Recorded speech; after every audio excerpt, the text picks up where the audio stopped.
Flynn. The Pickwick Papers by Charles Dickens. Chapter 2. The First Day's Journey and the First Evening's Adventures with their Consequences.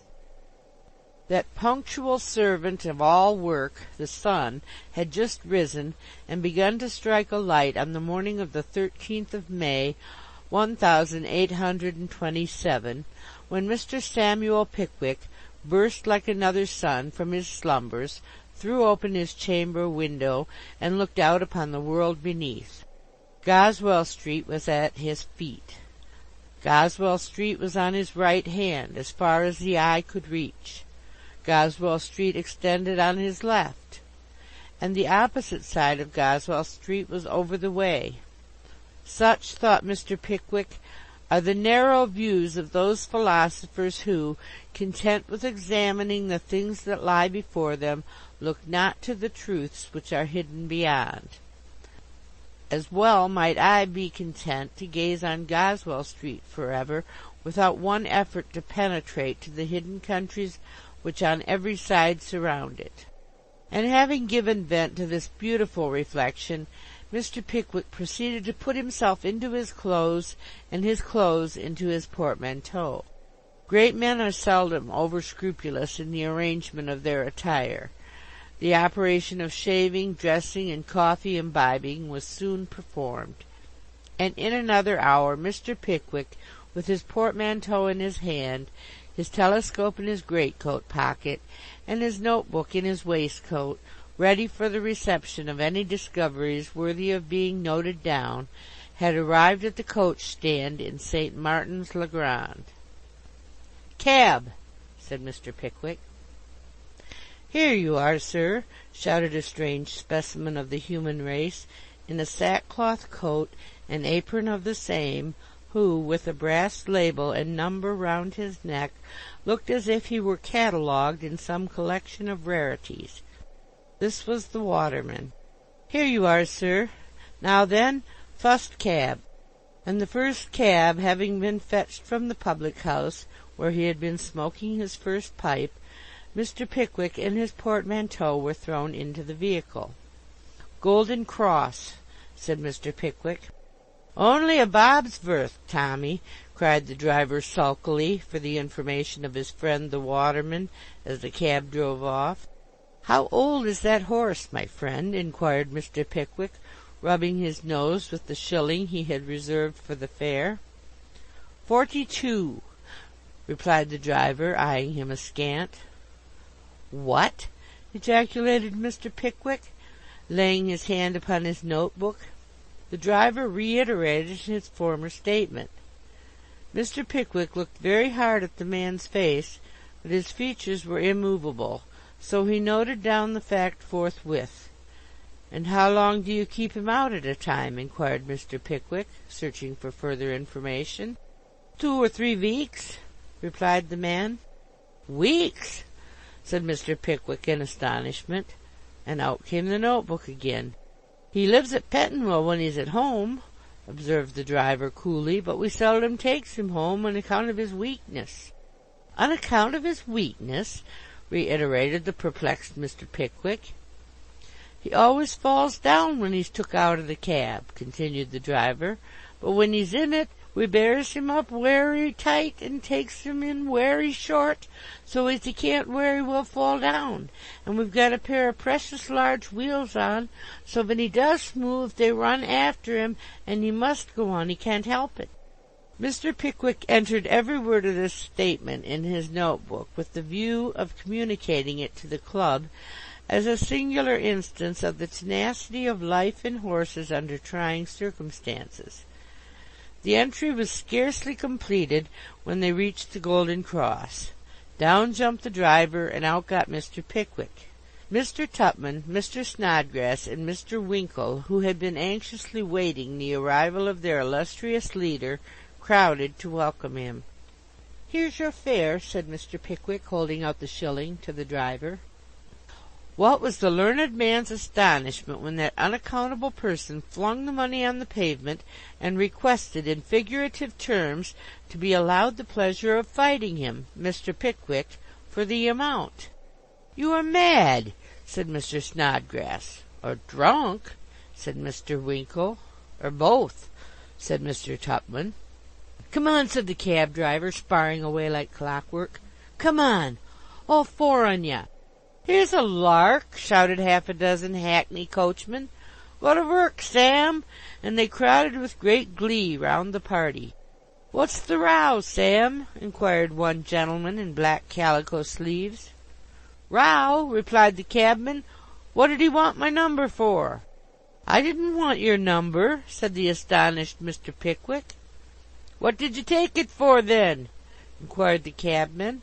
"I didn't take it," said Mr. Pickwick indignantly. "Would anybody believe," continued the cab driver, appealing to the crowd, "would anybody believe, as an informer, to go about in a man's cab, not only taking down his number, but every word he says into the bargain?" A light flashed upon Mr. Pickwick. It was the notebook. "Did he, though?" inquired another cabman. "Yes, did he?" replied the first. "And then, arter aggravating me to assault him, gets 3 witnesses here to prove it. But I'll give it him if I've 6 months for it. Come on!"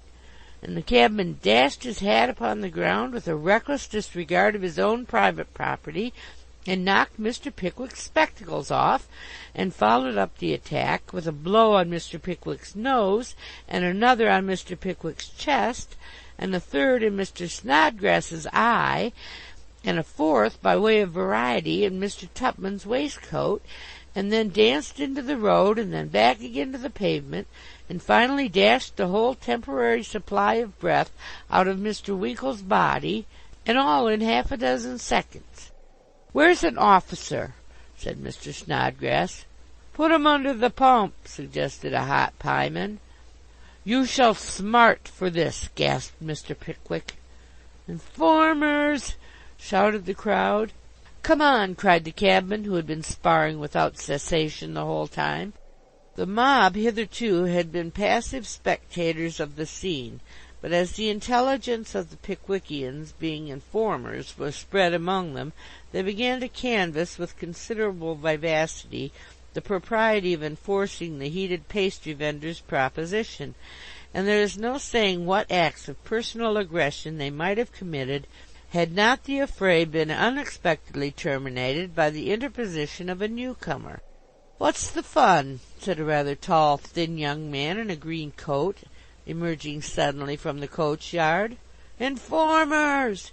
shouted the crowd again. "We are not!"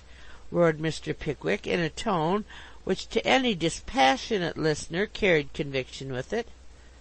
"Ain't you, though, ain't you?" said the young man, appealing to Mr. Pickwick, and making his way through the crowd by the infallible process of elbowing the countenances of its component members. That learned man in a few hurried words explained the real state of the case. "Come along, then," said he of the green coat, lugging Mr. Pickwick after him by main force, and talking the whole way.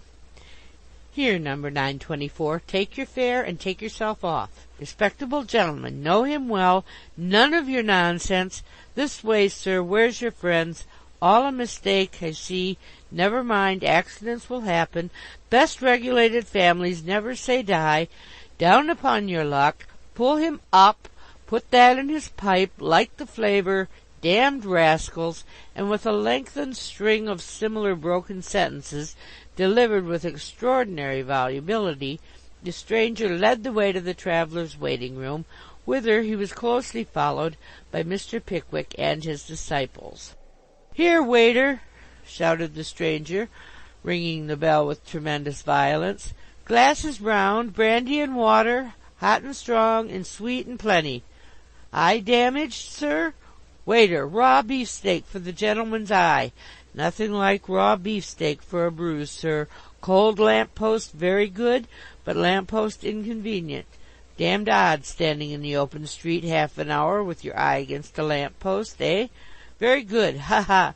And the stranger, without stopping to take breath, swallowed at a draught full half a pint of the reeking brandy and water, and flung himself into a chair with as much ease as if nothing uncommon had occurred. While his three companions were busily engaged in proffering their thanks to their new acquaintance, Mr. Pickwick had leisure to examine his costume and appearance. He was about the middle height, but the thinness of his body and the length of his legs gave him the appearance of being much taller. The green coat had been a smart dress garment in the days of swallow-tails, but had evidently in those times adorned a much shorter man than the stranger, for the soiled and faded sleeves scarcely reached to his wrists. It was buttoned closely up to his chin, at the imminent hazard of splitting the back, and an old stock without a vestige of shirt collar ornamented his neck. His scanty black trousers displayed here and there those shiny patches which bespeak long service, and were strapped very tightly over a pair of patched and mended shoes, as if to conceal the dirty white stockings, which were nevertheless distinctly visible. His long black hair escaped in negligent waves from beneath each side of his old pinched-up hat, and glimpses of his bare wrists might be observed between the tops of his gloves and the cuffs of his coat sleeves. His face was thin and haggard, but an indescribable air of jaunty impudence and perfect self-possession pervaded the whole man. Such was the individual on whom Mr. Pickwick gazed through his spectacles, which he had fortunately recovered, and to whom he proceeded, when his friends had exhausted themselves, to return in chosen terms his warmest thanks for his recent assistance. "Never mind," said the stranger, cutting the address very short. "Said enough, no more. Smart chap, that cabman. Handled his fives well, but if I'd been your friend in the green jemmy, damn me, punch his head, cot I would, pig's whisper, pieman too, no gammon." This coherent speech was interrupted by the entrance of the Rochester coachman to announce that the Commodore was on the point of starting. "Commodore?" said the stranger, starting up. "My coach. Place booked. One outside. Leave you to pay for the brandy and water. Want change for a 5. Bad silver. Brummagem buttons won't do. No go, eh?" And he shook his head most knowingly. Now it so happened that Mr. Pickwick and his three companions had resolved to make Rochester their first halting-place too, and having intimated to their new-found acquaintance that they were journeying to the same city, they agreed to occupy the seat at the back of the coach where they could all sit together. "Up with you," said the stranger, assisting Mr. Pickwick on to the roof with so much precipitation as to impair the gravity of that gentleman's deportment very materially. "Any luggage, sir?" inquired the coachman. "Who, I? Brown paper parcel here, that's all. Other luggage gone by water. Packing cases nailed up, big as houses.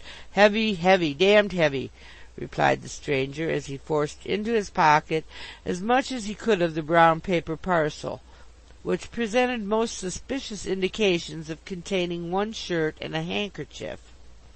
"Heads, heads, take care of your heads," cried the loquacious stranger, as they came out under the low archway, which in those days formed the entrance to the coach-yard. "Terrible place. Dangerous work. Other day, 5 children. Mother, tall lady, eating sandwiches. Forgot the arch. Crash! Knock! Children look round, mother's head off. Sandwich in her hand, no mouth to put it in. Head of a family off. Shocking, shocking. Looking at Whitehall, sir? Fine place. Little window. Somebody else's head off there, eh, sir? He didn't keep a sharp lookout enough either, eh, sir, eh?" "I am ruminating," said Mr. Pickwick, "on the strange mutability of human affairs." "Ah, I see. In at the palace door one day, out at the window the next. Philosopher, sir?" "An observer of human nature, sir," said Mr. Pickwick. "Ah, so am I. Most people are when they've little to do and less to get." "Poet, sir?" "My friend Mr. Snodgrass has a strong poetic turn," said Mr. Pickwick. "So have I," said the stranger. "Epic poem, 10,000 lines, Revolution of July, composed it on the spot, Mars by day, Apollo by night, bang the field piece, twang the lyre. You were present at that glorious scene, sir? Said Mr. Snodgrass. Present? Think I was. Footnote.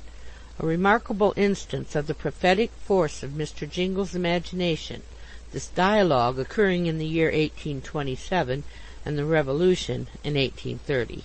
End of footnote.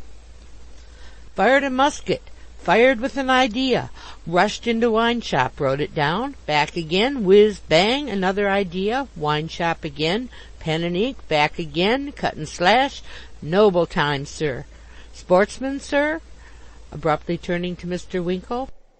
A little, sir, replied that gentleman. Fine pursuit, sir, fine pursuit. Dogs, sir? Not just now, said Mr. Winkle. Ah, you should keep dogs, fine animals, sagacious creatures. Dog of my own once, pointer, surprising instinct. Out shooting one day, entering enclosure, whistled, dog stopped, whistled again. Ponto, no go! Stock still, called him. Ponto, Ponto, wouldn't move. Dog transfixed, staring at a board. Looked up, saw an inscription. Gamekeeper has orders to shoot all dogs found in this enclosure. Wouldn't pass it. Wonderful dog. Valuable dog, that. Very. Singular circumstance, that, said Mr. Pickwick. Will you allow me to make a note of it? Certainly, sir, certainly. 100 more anecdotes of the same animal. Fine girl, sir. To Mr. Tracy Tupman, who had been bestowing sundry anti-Pickwickian glances on a young lady by the roadside. Very, said Mr. Tupman. English girls not so fine as Spanish.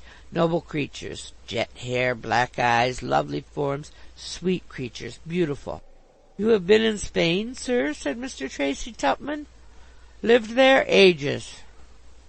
Many conquests, sir? Inquired Mr. Tupman. Conquests, thousands.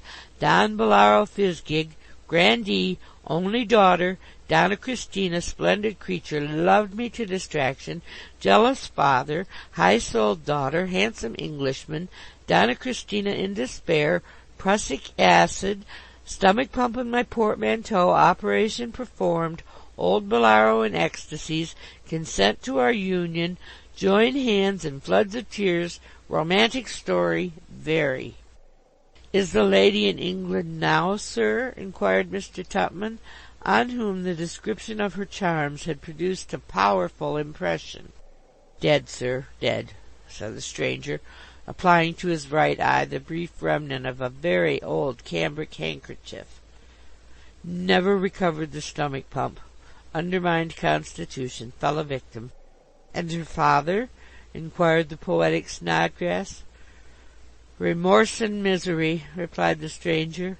Sudden disappearance, talk of the whole city. Search made everywhere without success. Public fountain in the great square suddenly ceased playing. Weeks elapsed, still a stoppage. Workmen employed to clean it. Water drawn off. Father-in-law discovered sticking head first in the main pipe with a full confession in his right boot. Took him out, and the fountain played away again as well as ever. Will you allow me to note that little romance down, sir? Said Mr. Snodgrass, deeply affected. Certainly, sir, certainly. 50 more if you like to hear 'em. Strange life, mine. Rather curious history. Not extraordinary, but singular. In this strain, with an occasional glass of ale by way of parenthesis, when the coach changed horses, did the stranger proceed until they reached Rochester Bridge, by which time the notebooks, both of Mr. Pickwick and Mr. Snodgrass, were completely filled with selections from his adventures. Magnificent ruin, said Mr. Augustus Snodgrass, with all the poetic fervour that distinguished him, when they came in sight of the fine old castle. What a sight for an antiquarian, were the very words which fell from Mr. Pickwick's mouth as he applied his telescope to his eye. Ah, fine place, said the stranger. Glorious pile, frowning walls, tottering arches, dark nooks, crumbling staircases, old cathedral too, earthy smell, pilgrims' feet wore away the old steps, little Saxon doors, confessionals like money-takers' boxes at theatres. Queer customers, those monks. Popes and Lord Treasurers and all sorts of old fellows with great red faces and broken noses turning up every day. Buff jerkins, too. Matchlocks, sarcophagus, fine place. Old legends, too. Strange stories, capital. And the stranger continued to soliloquize until they reached the Bull Inn in the High Street, where the coach stopped. "Do you remain here, sir?" inquired Mr. Nathaniel Winkle. "Here? Not I. But you'd better. Good house, nice beds, Wright's next door. Dear, very dear. £half-a-crown in the bill if you look at the waiter. Charge you more if you dine at a friend's than they would if you dined in the coffee-room. Rum fellows, very." Mr. Winkle turned to Mr. Pickwick and murmured a few words. A whisper passed from Mr. Pickwick to Mr. Snodgrass, from Mr. Snodgrass to Mr. Tupman, and nods of assent were exchanged. Mr. Pickwick addressed the stranger. "You rendered us a very important service this morning, sir," said he. "Will you allow us to offer a slight mark of our gratitude by begging the favour of your company at dinner?" "Great pleasure. Not presume to dictate, but broiled fowl and mushrooms, capital thing. What time?" "Let me see," replied Mr. Pickwick, referring to his watch. "It is now nearly 3. Shall we say 5? "Suit me excellently," said the stranger. 5 precisely. Till then, care of yourselves." And lifting the pinched-up hat a few inches from his head, and carelessly replacing it very much on one side, the stranger, with half the brown paper parcel sticking out of his pocket, walked briskly up the yard and turned into the High Street. "Evidently a traveller in many countries, and a close observer of men and things," said Mr. Pickwick. "I should like to see his poem," said Mr. Snodgrass. "I should like to have seen that dog," said Mr. Winkle. Mr. Tupman said nothing, but he thought of Donna Christina, the stomach pump and the fountain, and his eyes filled with tears. A private sitting-room having been engaged, bedrooms inspected, and dinner ordered, the party walked out to view the city and adjoining neighbourhood.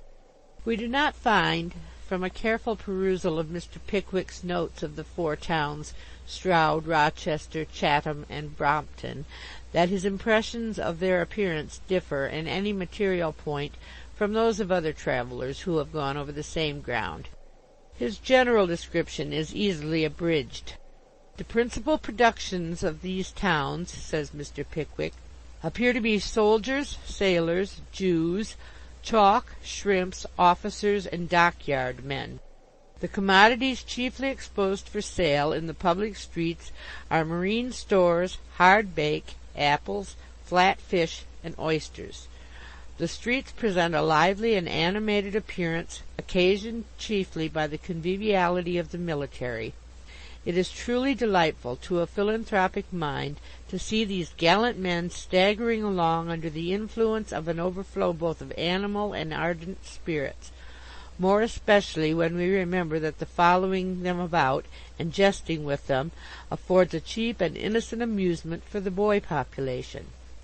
Nothing," adds Mr. Pickwick, "can exceed their good humour.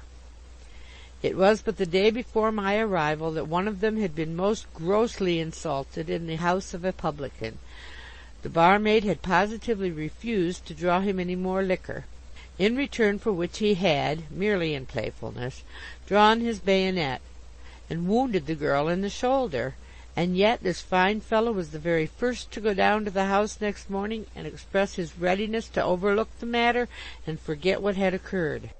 The consumption of tobacco in these towns," continues Mr. Pickwick, "must be very great, and the smell which pervades the streets must be exceedingly delicious to those who are extremely fond of smoking. A superficial traveller might object to the dirt, which is their leading characteristic, but to those who view it as an indication of traffic and commercial prosperity, it is truly gratifying." Punctual to 5 o'clock came the stranger, and shortly afterwards the dinner. He had divested himself of his brown paper parcel, but had made no alteration in his attire, and was, if possible, more loquacious than ever.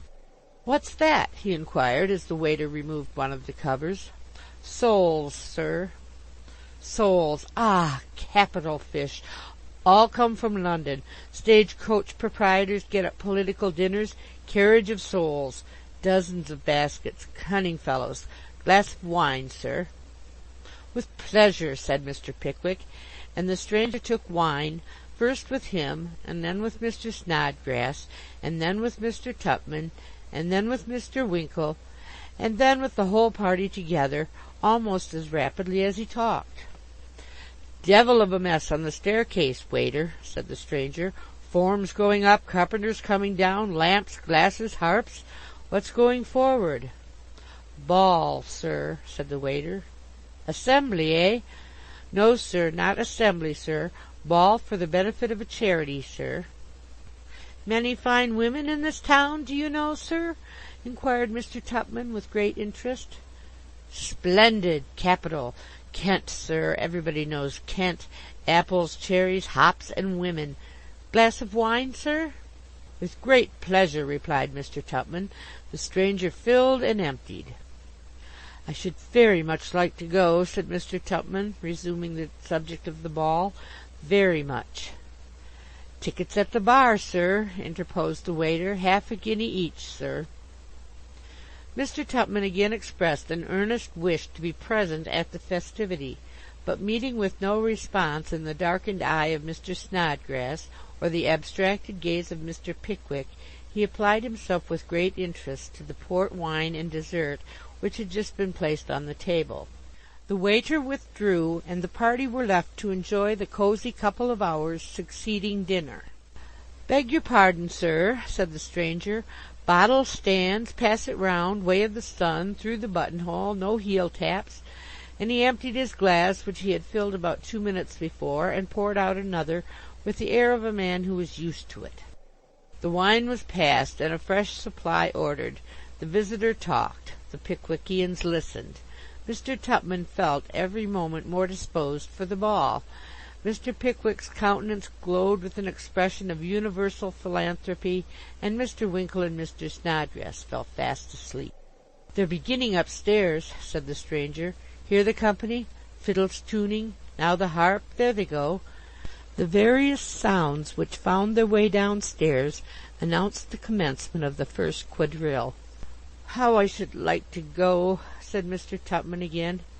"So should I," said the stranger. "Confounded luggage, heavy smacks, nothing to go in.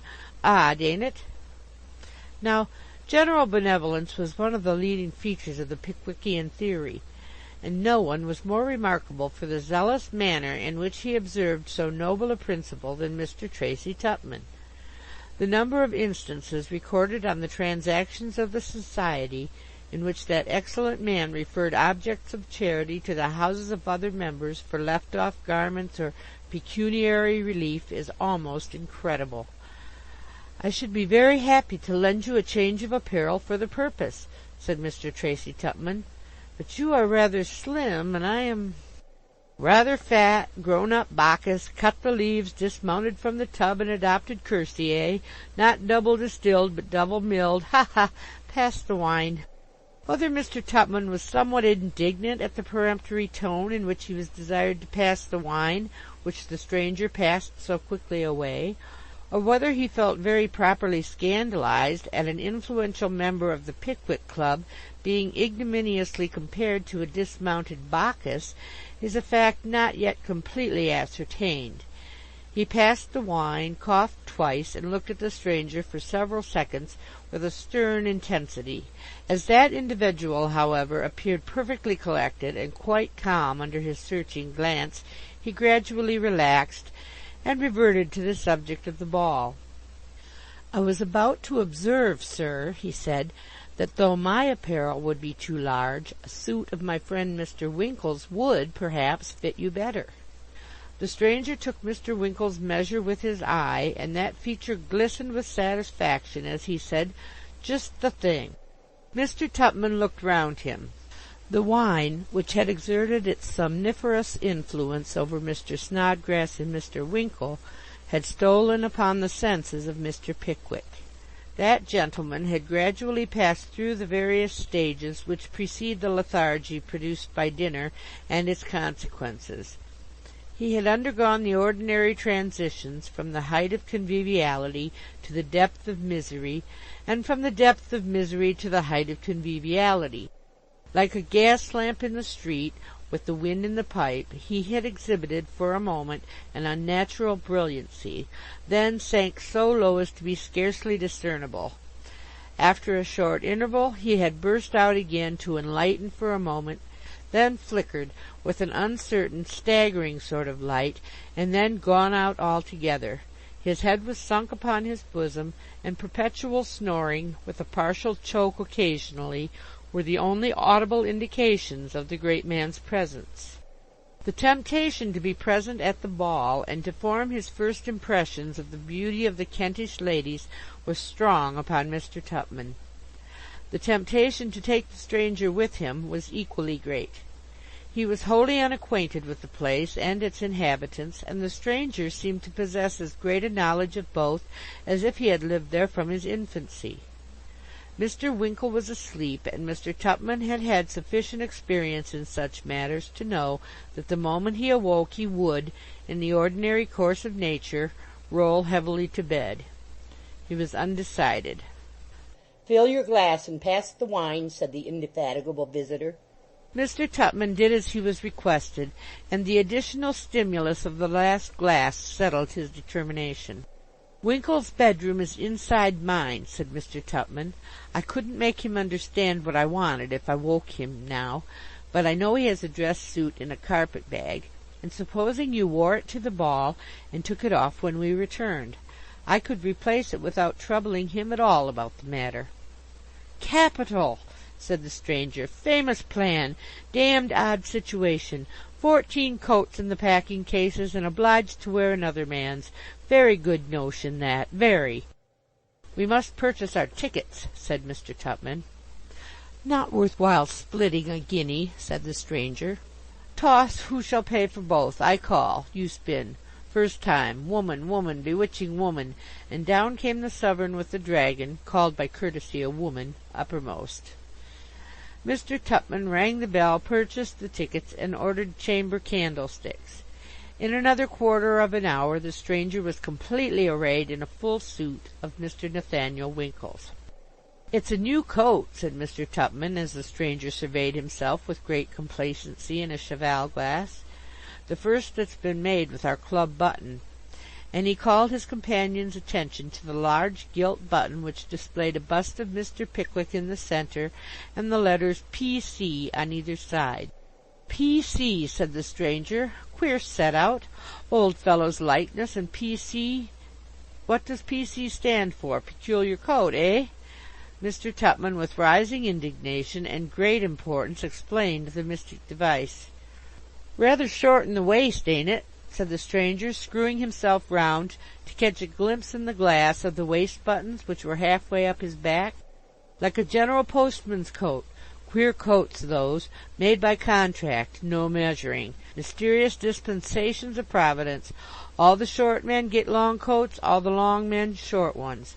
Running on in this way, Mr. Tupman's new companion adjusted his dress, or rather the dress of Mr. Winkle, and, accompanied by Mr. Tupman, ascended the staircase leading to the ballroom. "What names, sir?" said the man at the door. Mr. Tracy Tupman was stepping forward to announce his own titles when the stranger prevented him. "No names at all." And then he whispered Mr. Tupman, "Names won't do, not known. Very good names in their way, but not great ones.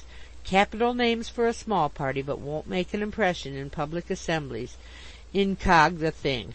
Gentlemen from London, distinguished foreigners, anything." The door was thrown open, and Mr. Tracy Tupman and the stranger entered the ballroom.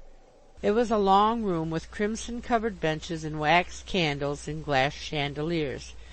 The musicians were securely confined in an elevated den, and quadrilles were being systematically got through by 2 or 3 sets of dancers. 2 card tables were made up in the adjoining card room, and 2 pair of old ladies and a corresponding number of stout gentlemen were executing whist therein. The finale concluded, the dancers promenaded the room, and Mr. Tupman and his companion stationed themselves in a corner to observe the company. "Charming women," said Mr. Tupman. "Wait a minute," said the stranger. "Fun presently. Nob's not come yet. Queer place. Dockyard people of upper rank don't know dockyard people of lower rank. Dockyard people of lower rank don't know small gentry. Small gentry don't know tradespeople. Commissioner don't know anybody." "Who's that little boy with the light hair and pink eyes and a fancy dress?" inquired Mr. Tupman. "Hush! Pray, pink eyes, fancy dress, little boy, nonsense. Ensign 97th, Honorable Wilmot Snipe, great family. Snipes, very. Sir Thomas Clubber, Lady Clubber, and the Misses Clubber," shouted the man at the door in a stentorian voice. A great sensation was created throughout the room by the entrance of a tall gentleman in a blue coat and bright buttons, a large lady in blue satin, and two young ladies on a similar scale in fashionably made dresses of the same hue. "Commissioner, head of the yard, great man, remarkably great man," whispered the stranger in Mr. Tupman's ear, as the charitable committee ushered Sir Thomas Clubber and family to the top of the room. The Honorable Wilmot Snipe and other distinguished gentlemen crowded to render homage to the Misses Clubber, and Sir Thomas Clubber stood bolt upright and looked majestically over his black kerchief at the assembled company. "Mr. Smithie, Mrs. Smithie, and the Misses Smithie," was the next announcement. "What's Mr. Smithie?" inquired Mr. Tracy Tupman. "Something in the yard," replied the stranger. Mr. Smithie bowed deferentially to Sir Thomas Clubber, and Sir Thomas Clubber acknowledged the salute with conscious condescension. Lady Clubber took a telescopic view of Mrs. Smithie and family through her eyeglass, and Mrs. Smithie stared in her turn at Mrs. Somebody else, whose husband was not in the dockyard at all.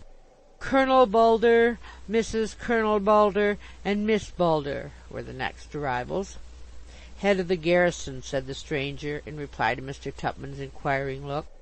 Miss Bulder was warmly welcomed by the Misses Clubber. The greeting between Mrs. Colonel Bulder and Lady Clubber was of the most affectionate description. Colonel Bulder and Sir Thomas Clubber exchanged snuff-boxes, and looked very much like a pair of Alexander Selkirks, monarchs of all they surveyed. While the aristocracy of the place, the Bulders and Clubbers and Snipes, were thus preserving their dignity at the upper end of the room, the other classes of society were imitating their example in other parts of it. The less aristocratic officers of the 97th devoted themselves to the families of the less important functionaries from the dockyard. The solicitors' wives and the wine merchant's wife headed another grade. The brewer's wife visited the Bulders, and Mrs. Tomlinson, the post-office keeper, seemed, by mutual consent, to have been chosen the leader of the trade party. One of the most popular personages in his own circle present was a little fat man with a ring of upright black hair round his head and an extensive bald plain on the top of it. Dr. Slammer, surgeon to the 97th. The doctor took snuff with everybody, chatted with everybody, laughed, danced, made jokes, played whist, did everything, and was everywhere. To these pursuits, multifarious as they were, the little doctor added a more important one than any.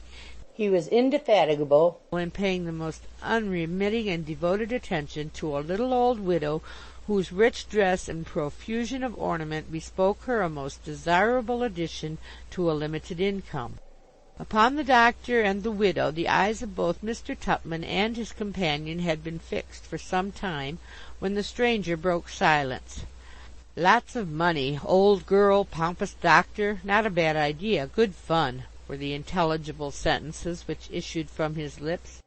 Mr. Tupman looked inquisitively in his face. "I'll dance with the widow," said the stranger. "Who is she?" inquired Mr. Tupman. "Don't know, never saw her in all my life. Cut out the doctor, here goes." and the stranger forthwith crossed the room, and, leaning against the mantelpiece, commenced gazing with an air of respectful and melancholy admiration on the fat countenance of the little old lady. Mr. Tupman looked on in mute astonishment. The stranger progressed rapidly. The little doctor danced with another lady, the widow dropped her fan, the stranger picked it up, and presented it, a smile, a bow, a curtsy, a few words of conversation. The stranger walked boldly up to and returned with the master of the ceremonies, a little introductory pantomime, and the stranger and Mrs. Budger took their places in a quadrille. The surprise of Mr. Tupman at this summary proceeding, great as it was immeasurably exceeded by the astonishment of the doctor. The stranger was young, and the widow was flattered. The doctor's attentions were unheeded by the widow, and the doctor's indignation was wholly lost on his imperturbable rival. Dr. Slammer was paralyzed.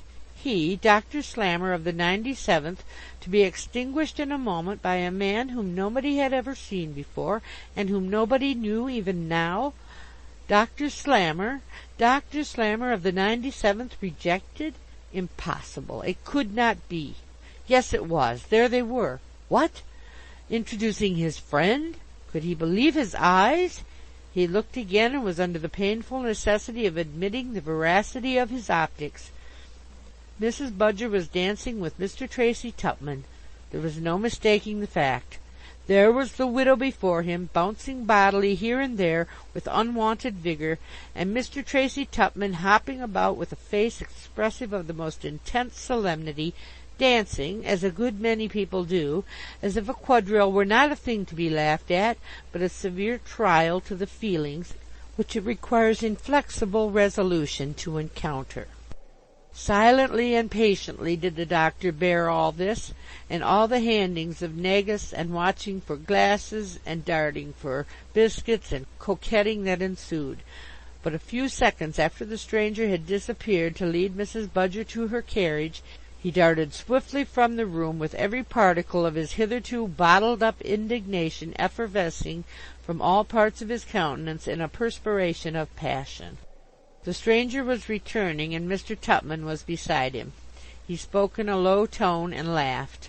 The little doctor thirsted for his life. He was exulting. He had triumphed. "Sir," said the doctor in an awful voice, producing a card and retiring into an angle of the passage, "my name is Slammer, Dr. Slammer, sir, 97th Regiment, Chatham Barracks. My card, sir, my card." He would have added more, but his indignation choked him.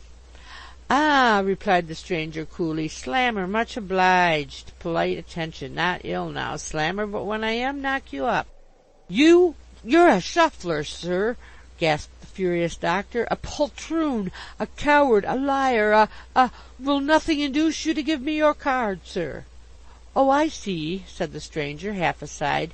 "Negus too strong here. Liberal landlord, very foolish, very. Lemonade much better. Hot rooms, elderly gentlemen suffer for it in the morning. Cruel, cruel." And he moved on a step or two. "You are stopping in this house, sir," said the indignant little man. "You are intoxicated now, sir. You shall hear from me in the morning, sir. I shall find you out, sir. I shall find you out." "Rather you found me out than found me at home," replied the unmoved stranger. Dr. Slammer looked unutterable ferocity as he fixed his hat on his head with an indignant knock, and the stranger and Mr. Tupman ascended to the bedroom of the latter to restore the borrowed plumage to the unconscious Winkle. That gentleman was fast asleep. The restoration was soon made. The stranger was extremely jocose, and Mr. Tracy Tupman, being quite bewildered with wine, negus, lights, and ladies, thought the whole affair was an exquisite joke.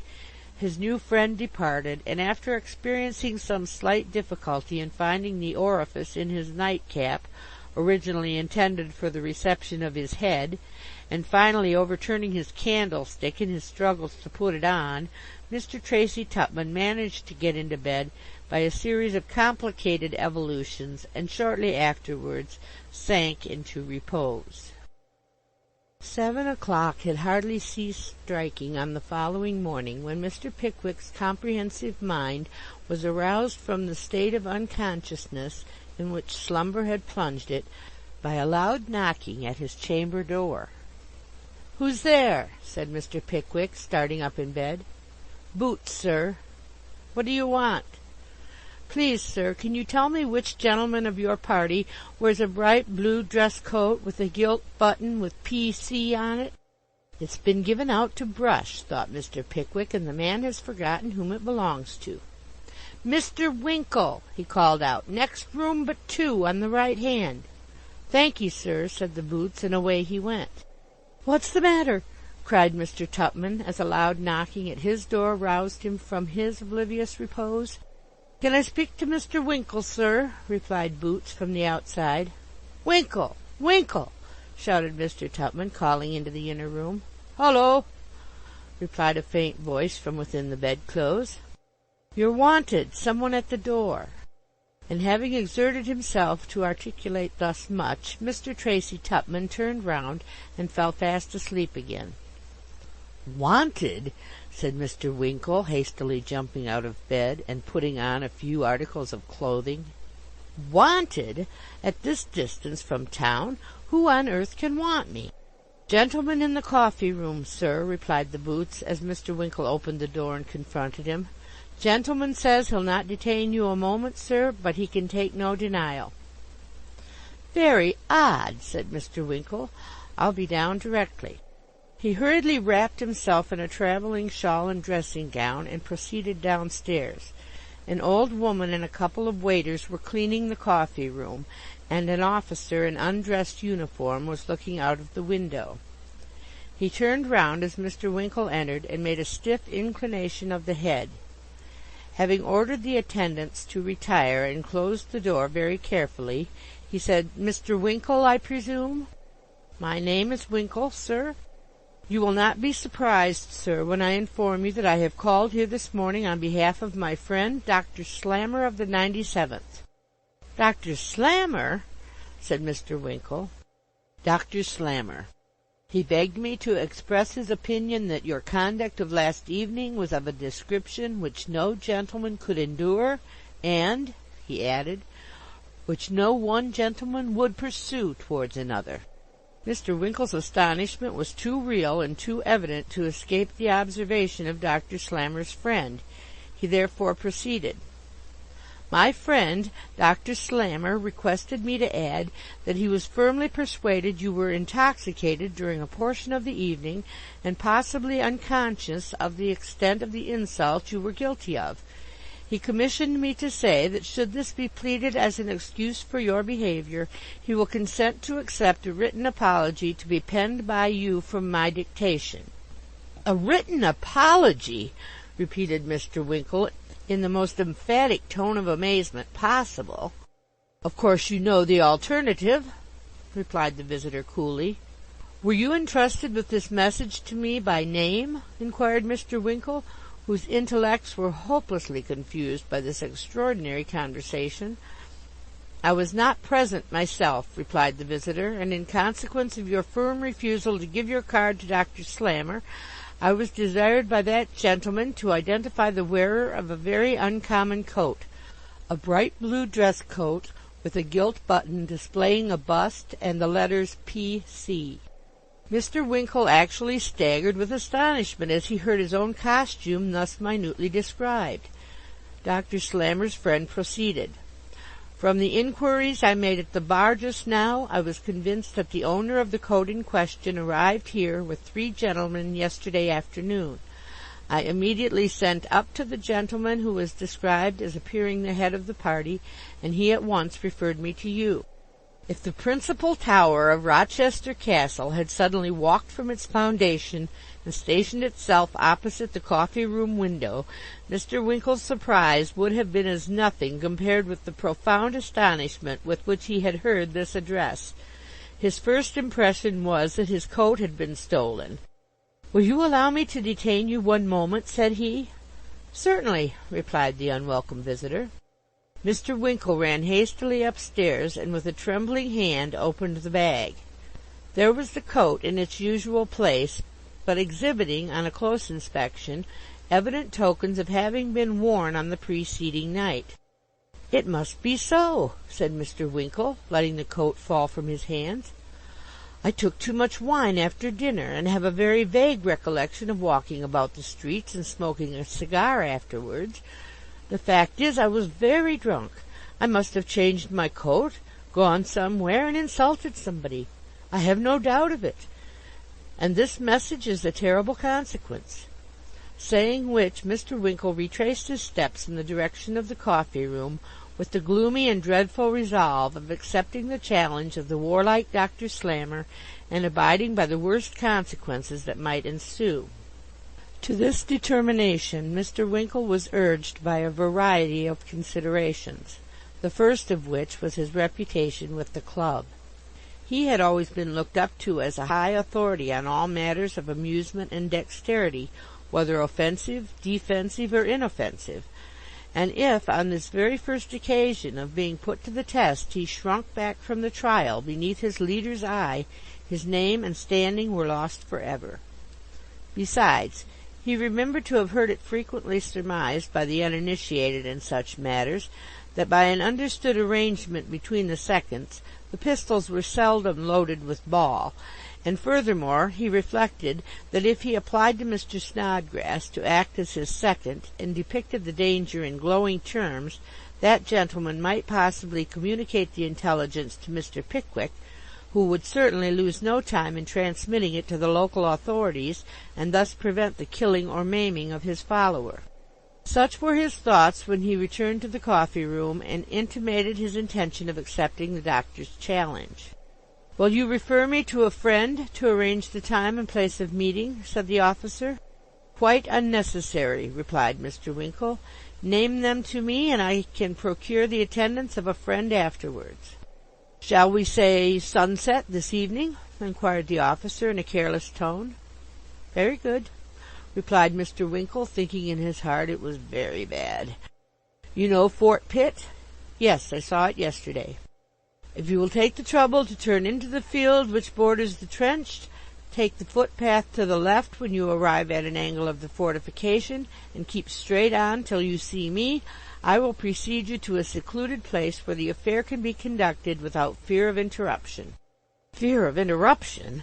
thought Mr. Winkle. "Nothing more to arrange, I think," said the officer. "I am not aware of anything more," replied Mr. Winkle. "Good morning." "Good morning," and the officer whistled a lively air as he strode away.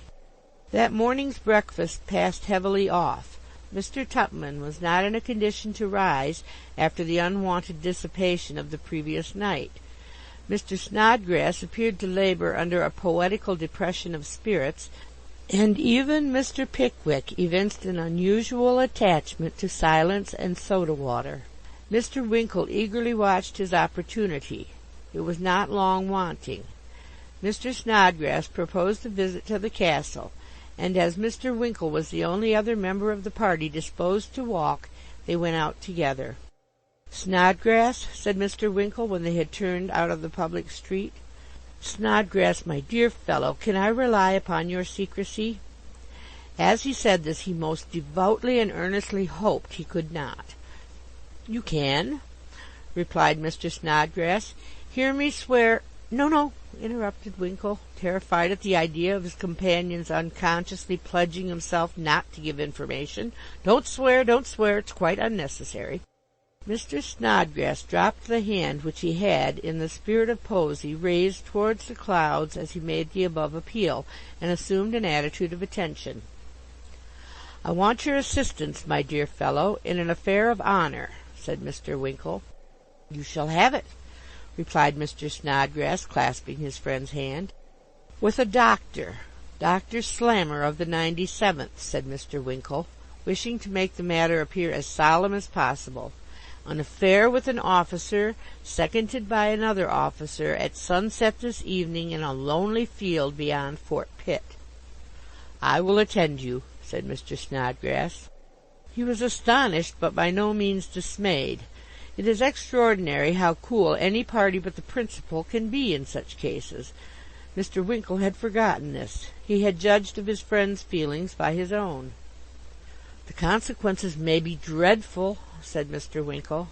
"I hope not," said Mr. Snodgrass.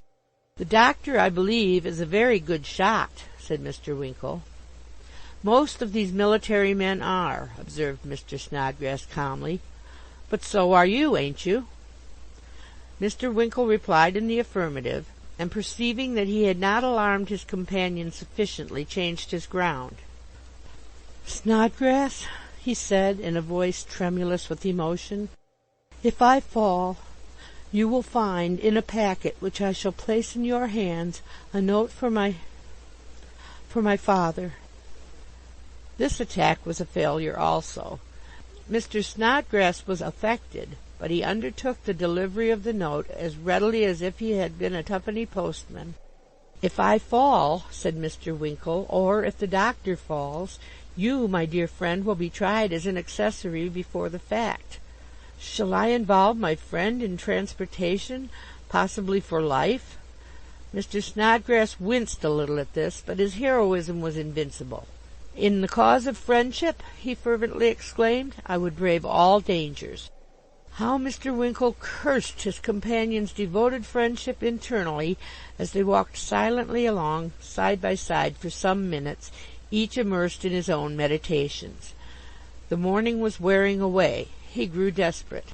"Snodgrass," he said, stopping suddenly, "do not let me be balked in this matter. Do not give information to the local authorities. Do not obtain the assistance of several peace officers to take either me or Dr. Slammer of the 97th Regiment, at present quartered in Chatham Barracks, into custody, and thus prevent this duel. I say do not." Mr. Snodgrass seized his friend's hand warmly as he enthusiastically replied, "Not for worlds." A thrill passed over Mr. Winkle's frame as the conviction that he had nothing to hope from his friend's fears, and that he was destined to become an animated target, rushed forcibly upon him. The state of the case having been formally explained to Mr. Snodgrass, and a case of satisfactory pistols with the satisfactory accompaniments of powder, ball, and caps having been hired from a manufacturer in Rochester, the two friends returned to their inn. Mr. Winkle to ruminate on the approaching struggle, and Mr. Snodgrass to arrange the weapons of war and put them into proper order for immediate use. It was a dull and heavy evening when they again sallied forth on their awkward errand. Mr. Winkle was muffled up in a huge cloak to escape observation, and Mr. Snodgrass bore under his the instruments of destruction. "Have you got everything?" said Mr. Winkle in an agitated tone. "Everything," replied Mr. Snodgrass. "Plenty of ammunition in case the shots don't take effect. There's 1/4 pound of powder in the case, and I have got 2 newspapers in my pocket for the loadings." These were instances of friendship for which any man might reasonably feel most grateful. The presumption is that the gratitude of Mr. Winkle was too powerful for utterance, as he said nothing, but continued to walk on, rather slowly. "We are in excellent time," said Mr. Snodgrass, as they climbed the fence of the first field. "The sun is just going down." Mr. Winkle looked up at the declining orb, and painfully thought of the probability of his going down himself before long. "There's the officer," exclaimed Mr. Winkle, after a few minutes' walking. "Where?" said Mr. Snodgrass. "There, the gentleman in the blue cloak." Mr. Snodgrass looked in the direction indicated by the forefinger of his friend, and observed a figure, muffled up as he had described. The officer evinced his consciousness of their presence by slightly beckoning with his hand, and the two friends followed him at a little distance as he walked away. The evening grew more dull every moment, and a melancholy wind sounded through the deserted fields, like a distant giant whistling for his house dog. The sadness of the scene imparted a sombre tinge to the feelings of Mr. Winkle. He started as they passed the angle of the trench. It looked like a colossal grave. The officer turned suddenly from the path, and after climbing a paling and scaling a hedge, entered a secluded field. 2 gentlemen were waiting in it. One was a little fat man with black hair, and the other, a portly personage in a braided surtout, was sitting with perfect equanimity on a camp-stool. "The other party and a surgeon, I suppose," said Mr. Snodgrass. "Take a drop of brandy." Mr. Winkle seized the wicker bottle which his friend proffered, and took a lengthened pull at the exhilarating liquid. "My friend, sir, Mr. Snodgrass," said Mr. Winkle, as the officer approached. Dr. Slammer's friend bowed, and produced a case similar to that which Mr. Snodgrass carried. "We have nothing further to say, sir, I think," he coldly remarked, as he opened the case. "An apology has been resolutely declined." "Nothing, sir," said Mr. Snodgrass, who began to feel rather uncomfortable himself. "Will you step forward?" said the officer. "Certainly," replied Mr. Snodgrass. The ground was measured and preliminaries arranged. "You will find these better than your own," said the opposite second, producing his pistols. "You saw me load them. Do you object to use them?" "Certainly not," replied Mr. Snodgrass. The offer relieved him from considerable embarrassment, for his previous notions of loading a pistol were rather vague and undefined. "We may place our men, then, I think," observed the officer, with as much indifference as if the principals were chessmen and the seconds players. "I think we may," replied Mr. Snodgrass, who would have assented to any proposition because he knew nothing about the matter. The officer crossed to Dr. Slammer, and Mr. Snodgrass went up to Mr. Winkle. "It's all ready," said he, offering the pistol. "Give me your cloak." "You have got the packet, my dear fellow," said poor Winkle. "All right," said Mr. Snodgrass. "Be steady and wing him." It occurred to Mr. Winkle that this advice was very like that which bystanders invariably give to the smallest boy in a street fight, namely, "Go in and win." An admirable thing to recommend, if you only know how to do it. He took off his cloak, however, in silence (it always took a long time to undo that cloak), and accepted the pistol. The seconds retired. The gentleman on the camp-stool did the same, and the belligerents approached each other. Mr. Winkle was always remarkable for extreme humanity. It is conjectured that his unwillingness to hurt a fellow creature intentionally was the cause of his shutting his eyes when he arrived at the fatal spot, and that the circumstance of his eyes being closed prevented his observing the very extraordinary and unaccountable demeanour of Dr. Slammer. That gentleman started, stared, retreated, rubbed his eyes, stared again, and finally shouted, "Stop! Stop!" "What's all this?" said Dr. Slammer, as his friend and Mr. Snodgrass came running up. "That's not the man." "Not the man!" said Dr. Slammer's second. "Not the man!" said Mr. Snodgrass. "Not the man?" said the gentleman with the camp-stool in his hand. "Certainly not," replied the little doctor. "That's not the person who insulted me last night."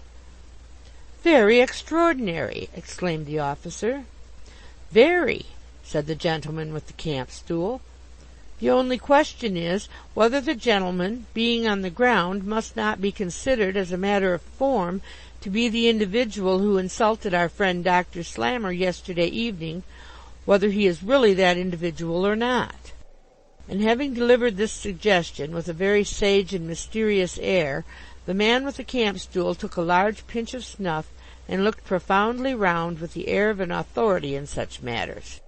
Now Mr. Winkle had opened his eyes and his ears too when he heard his adversary call out for a cessation of hostilities, and perceiving by what he had afterwards said that there was, beyond all question, some mistake in the matter, he at once foresaw the increase of reputation he should inevitably acquire by concealing the real motive of his coming out.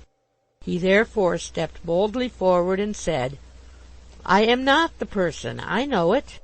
"Then that," said the man with the camp-stool, "is an affront to Dr. Slammer, and a sufficient reason for proceeding immediately." "Pray be quiet, Payne," said the doctor's second. "Why did you not communicate this fact to me this morning, sir?" To be sure," said the man with the camp-stool indignantly. "I entreat you to be quiet, Payne," said the other. "May I repeat my question, sir?" "Because, sir," replied Mr. Winkle, who had had time to deliberate upon his answer. "Because, sir, you described an intoxicated and ungentlemanly person as wearing a coat which I have the honour not only to wear but to have invented, the proposed uniform, sir, of the Pickwick Club in London. The honour of that uniform I feel bound to maintain, and I therefore without inquiry accepted the challenge which you offered me." "My dear sir," said the good-humoured little doctor, advancing with extended hand, "I honour your gallantry. Permit me to say, sir, that I highly admire your conduct, and extremely regret having caused you the inconvenience of this meeting to no purpose." "I beg you won't mention it, sir," said Mr. Winkle. "I shall feel proud of your acquaintance, sir," said the little doctor. "It will afford me the greatest pleasure to know you, sir," replied Mr. Winkle. Thereupon the doctor and Mr. Winkle shook hands, and then Mr. Winkle and Lieutenant Tappleton, the doctor's second, and then Mr. Winkle and the man with the camp stool, and finally Mr. Winkle and Mr. Snodgrass, the last named gentleman in an excess of admiration at the noble conduct of his heroic friend. "I think we may adjourn," said Lieutenant Tappleton. "Certainly," added the doctor. "Unless," interposed the man with the camp stool, "unless Mr. Winkle feels himself aggrieved by the challenge, in which case I submit he has a right to satisfaction." Mr. Winkle, with great self-denial, expressed himself quite satisfied already. "Or possibly," said the man with the camp stool, "the gentleman's second may feel himself affronted with some observations which fell from me at an early period of this meeting. If so, I shall be happy to give him satisfaction immediately." Mr. Snodgrass hastily professed himself very much obliged with the handsome offer of the gentleman who had spoken last, which he was only induced to decline by his entire contentment with the whole proceedings. The two seconds adjusted the cases, and the whole party left the ground in a much more lively manner than they had proceeded to it. "Do you remain long here?" inquired Dr. Slammer of Mr. Winkle, as they walked on most amicably together. "I think we shall leave here the day after to-morrow," was the reply. "I trust I shall have the pleasure of seeing you and your friend at my rooms, and of spending a pleasant evening with you after this awkward mistake," said the little doctor. "Are you disengaged this evening?" "We have some friends here," replied Mr. Winkle, "and I should not like to leave them to-night. Perhaps you and your friend will join us at the Bull." "With great pleasure," said the little doctor. "Will 10 o'clock be too late to look in for half an hour?" "Oh dear no," said Mr. Winkle. "I shall be most happy to introduce you to my friends, Mr. Pickwick and Mr. Tupman." "It will give me great pleasure, I am sure," replied Dr. Slammer, little suspecting who Mr. Tupman was. "You will be sure to come?" said Mr. Snodgrass. "Oh, certainly." By this time they had reached the road. Cordial farewells were exchanged, and the party separated. Dr. Slammer and his friends repaired to the barracks, and Mr. Winkle, accompanied by Mr. Snodgrass, returned to their inn. End of Chapter 2.